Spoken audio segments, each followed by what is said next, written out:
Team India యువ pacer Akash Deep ఇంత బాధ ఎలా తట్టుకున్నాడు?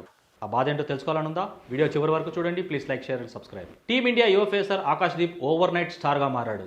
ఒక్క పర్ఫార్మెన్స్తో అంతా తన గురించి మాట్లాడుకునేలా చేశాడు. అయితే అతడు పడిన కష్టం గురించి తెలిసి అంతా బాధపడుతున్నారు. ఆకాష్ దీప్ ఇప్పుడు భారత క్రికెట్లో ఎక్కువగా వినిపిస్తున్న పేరు ఇది. సింగిల్ పర్ఫార్మెన్స్తో భారీ క్రేజ్ దక్కించుకున్నాడు ఈ రైట్ ఆర్మ్ ఫేసర్.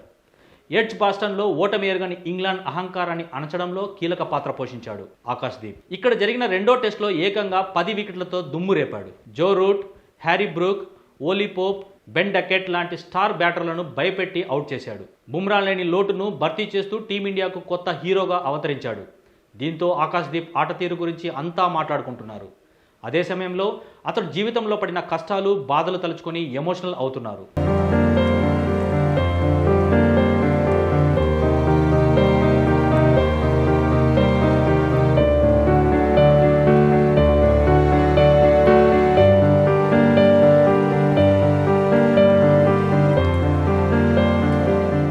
టీమిండియాలోకి వచ్చేందుకు పెద్ద యుద్ధమే చేశాడు ఆకాష్ దీప్. క్రికెట్ను కెరియర్గా ఎంచుకునేందుకు అంతగా ఆసక్తి చూపని బీహార్ నుంచి వచ్చాడు ఈ ఫేసర్.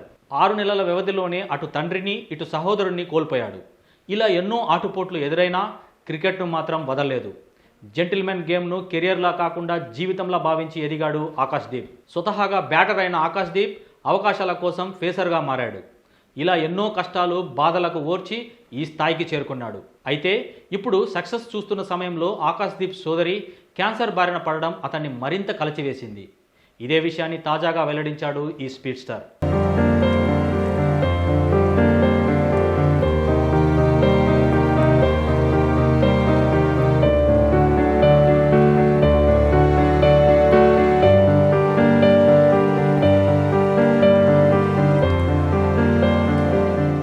ఈ విషయం నేను ఇప్పటి వరకు ఎవరికీ చెప్పలేదు.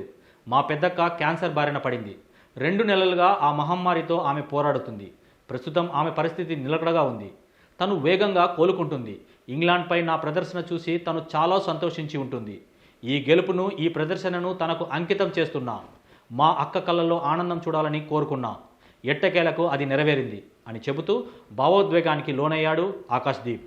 అతడి మాటలకు నెటిజన్స్ ఎమోషనల్ అవుతున్నారు. ఇంత బాధ లోపల దాచుకొని ఎలా ఆడగలుగుతున్నావు అని కామెంట్స్ చేస్తున్నారు. ఆకాష్ అందరికీ స్ఫూర్తి అని మెచ్చుకుంటున్నారు.